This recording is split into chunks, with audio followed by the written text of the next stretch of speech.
പ്രത്യാശയുടെയും സമാധാനത്തിൻ്റെയും സന്ദേശം പകർന്ന് മറ്റൊരു ക്രിസ്മസ് രാവ് കൂടി വരവായി. ആഘോഷത്തിന് വർണ്ണശോഭ നൽകി അലങ്കാര വിളക്കുകളും പുൽക്കൂടുകളും ഉയരുകയായി. ദൈവം നമ്മോടൊപ്പം എന്ന അനുഭവമാണ് ഓരോ ക്രിസ്മസും. ദൈവം നമ്മോടൊപ്പം എന്ന അനുഭവം ലഭിച്ച ആട്ടിടയന്മാർ പ്രത്യാശയും ആനന്ദവും നിറഞ്ഞ ഹൃദയത്തോടെയാണ് തിരിച്ചു പോയത്. കൂട്ടുകാരെ, കിഴക്കു നിന്ന് വന്ന 3 ജ്ഞാനികൾ അറിയാമോ?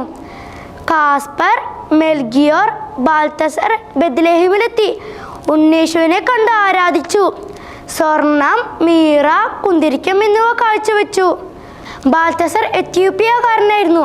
അദ്ദേഹം സമർപ്പിച്ചത് എന്തെന്നറിയോ? കുന്തിരിക്കമായിരുന്നു. ആരാധനയ്ക്കും പ്രാർത്ഥനയ്ക്കും ബലികർമ്മത്തിനും ഉപയോഗിക്കുന്ന ഒന്നാണ് കുന്തിരിക്കം. ദൈവപുത്രനായ രാജാതിരാജനായ ഉണ്ണീശുവിന് എന്തുകൊണ്ട് അനുയോജ്യമായ സമ്മാനങ്ങൾ. ഓരോ ക്രിസ്മസും നമ്മുടെ തന്നെ പുതുമയാർന്ന ജനനത്തിൻ്റെ ആഘോഷമാണ്.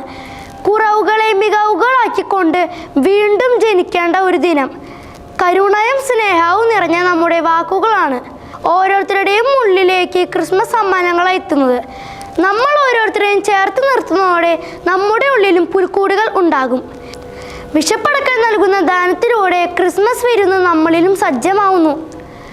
ശാന്തിയുടെയും സ്നേഹത്തിൻ്റെയും ആഘോഷത്തിൻ്റെയും നക്ഷത്രങ്ങൾ ആകാശത്ത് വിരിയുന്ന ഈ ക്രിസ്മസ് വേളയിൽ ഹൃദയം നിറഞ്ഞ ക്രിസ്മസ് ആശംസകൾ. നന്ദി.